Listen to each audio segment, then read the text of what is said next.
Assalamualaikum warahmatullahi wabarakatuh. Perkenalkan nama saya Muhammad Fahri Ramadan. Saya dari jurusan mesin kelas perancangan 4F. Di sini saya akan menjelaskan tentang sistem engine pada mesin diesel. Mesin diesel adalah jenis mesin pembakaran internal yang banyak digunakan dalam berbagai aplikasi, mulai dari kendaraan hingga pembangkit listrik. Presentasi ini akan membahas komponen utama, cara kerja dan perawatan yang diperlukan untuk menjaga kinerja optimal pada mesin diesel. Kita akan mempelajari perbedaan mendasar antara mesin diesel dan mesin bensin, serta mengapa tentang sistem engine sangat penting. Mari kita mulai dengan pengantar singkat tentang mesin diesel.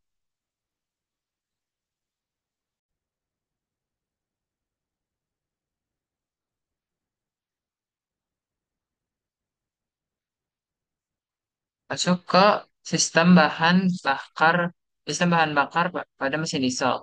Sistem bahan bakar diesel terdiri dari beberapa komponen penting yang bekerja bersama untuk menyediakan bahan bakar yang tepat ke ruang bakar. Komponen-komponen ini meliputi dengan tangki bahan bakar, filter bahan bakar, pompa bahan bakar, dan injektor.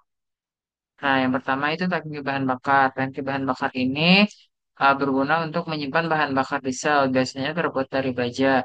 Terus yang kedua adalah filter bahan bakar, yaitu gunanya untuk menyaring kotoran dan partikel dari bahan bakar dan untuk mencegah kerusakan pada injektor. Yang ketiga yaitu ada pompa bahan bakar, yaitu memompa bahan bakar dari tangki ke injektor dengan tekanan yang sesuai. Lalu yang terakhir adalah injektor, yaitu mengkabutkan bahan bakar solar ke ruang bakar dalam bentuk kabut. Jadi dia mengkabutkan si solar yang disemprotkan ke ruang bakar. Lalu masuk ke sistem pembakaran pada mesin diesel. Sistem pembakaran pada mesin diesel sangat berbeda dengan mesin bensin. Mesin diesel menggunakan kompresi udara yang tinggi untuk menciptakan panas yang cukup untuk membakar membakar bahan bakar secara spontan. Nah, itu tuh beda kalau mesin bensin itu dia menggunakan percikan api eh, dari busi atau spark, ya, dari busi. Nah, injektor memainkan peran penting dalam menyemprotkan atau mengkabutkan bahan bakar ke ruang bakar pada waktu yang tepat. Nah, beberapa yang diperlukan untuk pembakaran yaitu kompresi udara tinggi, udara dikompresi hingga suhu tinggi. Terus injeksi bahan bakar. Bahan bakar disemprotkan ke ruang bakar. Lalu pembakaran spontan yaitu bahan bakar terbakar karena suhu yang tinggi. Jadi kalau mesin diesel itu terbakar karena suhu yang tinggi, kalau mesin bensin itu biasanya menggunakan pemicu atau kayak percikan api. Lalu ada sistem pelumasan pada mesin diesel. Sistem pelumasan sangat penting untuk menjaga kinerja dan umur mesin diesel. Fungsi utama pelumasan adalah mengurangi gesekan antara komponen bergerak, mendinginkan mesin, membersihkan kotoran, dan melindungi komponen dari korosi. Sistem pelumasan terdiri dari pompa oli, filter oli, oil cooler, dan crankcase. Nah, pompa oli itu memompa oli ke seluruh mesin. Lalu filter oli itu menyaring kotoran dari oli. Lalu selanjutnya adalah oil cooler, yaitu oli ini akan didinginkan kembali karena oli itu kan dia memompa ke seluruh mesin. Nah, mesin yang bekerja itu pasti suhunya tinggi. Jadi agar olinya itu tetap sesuai spesifikasi, dia itu harus didinginkan kembali. Lalu masuk ke sistem pendingin pada mesin diesel. Nah, sistem pendingin ini berfungsi untuk menjaga suhu mesin agar tidak overheat. Komponen utama sistem pendingin meliputi radiator, water pump, termostat, dan coolant atau air radiator. Coolant yang digunakan harus memiliki sifat anti korosi dan anti beku untuk melindungi mesin dari kerusakan. Nah, komponen yang pertama itu adalah radiator. Radiator ini fungsinya itu untuk mendinginkan air yang sudah disirkulasikan ke seluruh mesin.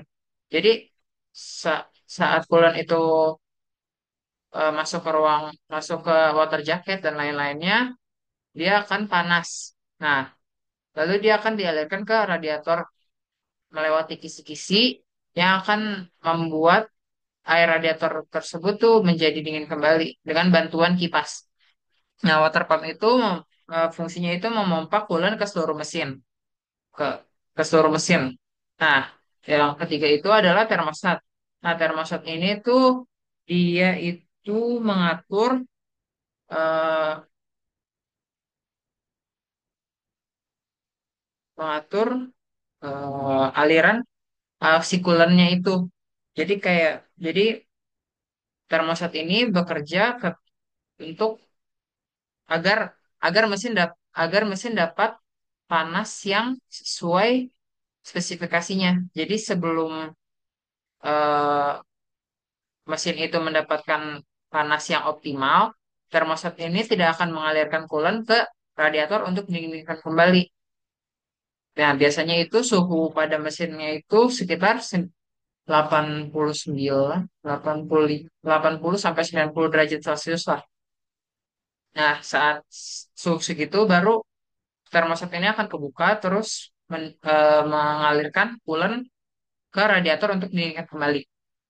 Nah, lanjut ke sistem pemasukan udara atau air intake pada mesin diesel. Sistem pemasukan udara atau air intake menyediakan udara bersih untuk pembakaran di dalam mesin diesel. Komponen utama ini adalah meliputi air filter, intake manifold, dan turbocharge atau supercharge jika ada. Turbocharge dan supercharge ini digunakan untuk meningkatkan efisiensi mesin dengan memompa lebih banyak udara ke dalam bahan bakar, ke dalam ruang bakar. Air filter gunanya untuk menyaring udara yang masuk ke dalam mesin agar tidak merusak komponen-komponen yang ada di dalam mesin seperti ruang bakar menjadi lecet dan lain-lain sebagainya. Terus intake manifold itu mendistribusikan udara ke silinder. Lalu turbocharge atau supercharge yaitu meningkatkan tekanan udara. Lanjut ke sistem pembuangan atau exhaust pada mesin diesel. Sistem pembuangan berfungsi untuk membuang gas sisa pembakaran dari mesin diesel. Komponen komponen utamanya seperti sistem ini meliputi exhaust manifold, catalytic converter pada mesin modern, terus muffler dan exhaust pipe. Catalytic converter digunakan untuk mengurai emisi gas buang yang berbahaya. Nah, ya, terus exhaust manifold itu gunanya itu mengumpulkan gas buang dari silinder. Catalytic converter itu mengurangi emisi gas buang. Muffler itu meredam suara mesin. Lalu masuk ke sistem kontrol elektronik pada mesin diesel modern. Mesin diesel modern dilengkapi dengan sistem kontrol elektronik yang canggih untuk mengatur kinerja mesin. Engine Control Unit atau ECU menggunakan sensor-sensor untuk memantau berbagai parameter mesin seperti suhu, tekanan, dan aliran udara. ECU kemudian mengatur injeksi bahan bakar, timing pengapian, dan parameter lainnya untuk mengoptimalkan kinerja mesin. Ah, jadi ECU ini seperti otak dalam mesin. Jadi ECU itu yang pertama yaitu mengatur kinerja mesin, terus sensor itu memantau parameter mesin. Jadi dari sensor itu masuklah ke ECU. ECU itu memerintahkan berbagai macam seperti misalnya injektor yang mengatur injeksi bahan bakar gitu. Lalu perawatan dan troubleshooting sistem engine diesel. Perawatan yang sangat baik penting untuk menjaga kinerja umur mesin diesel. Pemeriksaan rutin meliputi level oli, level coolant, dan kondisi filter udara dan bahan bakar. Troubleshooting masalah umum meliputi mesin sulit dihidupkan, tenaga berkurang, asap berlebihan, dan overheat. Penting untuk menggunakan suku cadang berkualitas dan mengikuti rekomendasi servis berkala sesuai dengan manual kendaraan. Kesimpulan, dalam presentasi ini kita telah membahas sistem engine pada mesin diesel, termasuk komponen utama, cara kerja, dan perawatan yang diperlukan. Perawatan yang sangat baik penting untuk menjaga kinerja dan umur mesin diesel. Dengan memahami sistem engine, Anda eh, diharapkan kita dapat mengidentifikasi masalah dan melakukan perawatan yang diperlukan untuk menjaga mesin tetap berjalan dengan lancar. Dengan pemahaman yang baik tentang sistem engine diesel, diharapkan para pemilik dan pengguna mesin diesel dapat menjaga mesin mereka dalam kondisi prima, sehingga dapat beroperasi secara efisien dan tahan lama. Terima kasih atas perhatiannya. Kurang lebihnya mohon maaf. Saya pamit undur diri. Wassalamualaikum warahmatullahi wabarakatuh.